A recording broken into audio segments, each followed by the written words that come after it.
तुम्हें अपनी बूढ़ी दादी का जरा भी ख्याल नहीं है?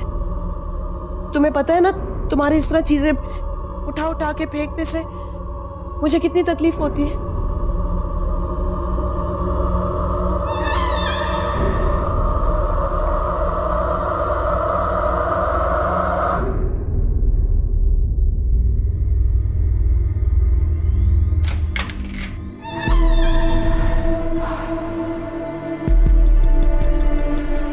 अरे मैं तो समझी तुमने कहानी सुन ली होगी, इसलिए मैं नहीं आई।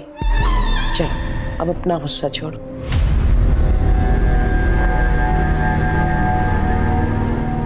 क्या हुआ मैम? मैंने कहा था ना मेरा पोता बेड टाइम स्टोरी सुनता है, उसके बगैर उसको नींद नहीं आती।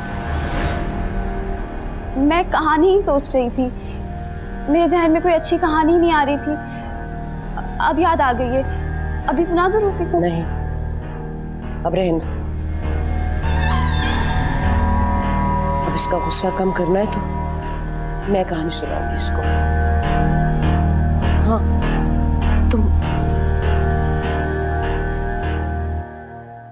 तुम बैठ जाओ, मैं इसको कैसे कहानी सुनाती। कहानी सुनते ही ये कैसे आराम से सुकून से सो जाएगा। बैठ जाओ। जी।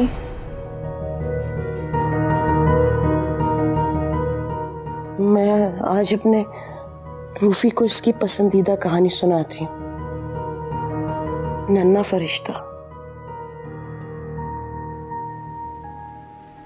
तुम भी सुनना, तुम्हें बहुत अच्छी लगेगी।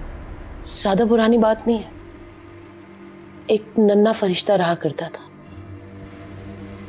मम्मी पापा का लाडला था वो तो अपनी, और दादी की आंख का तारा।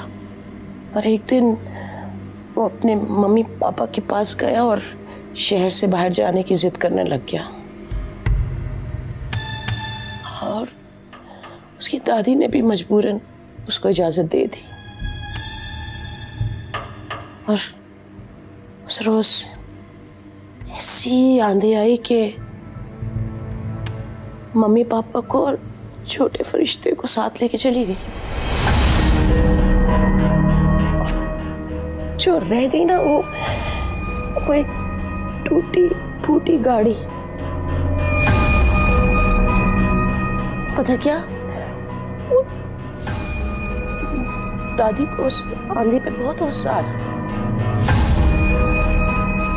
और गुस्से में उस आंधी को बुलाया और कहा कि इसके माँ बाप को लेके जाना है तो ले जा, लेकिन मेरे नन्हे फरिश्ते को मेरे पास छोड़।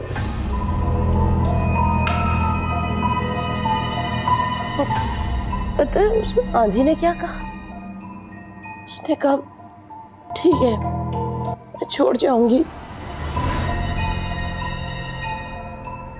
लेकिन ये नन्हा फरिश्ता नहीं रहेगा। ये नन्हा शैतान बन जाए,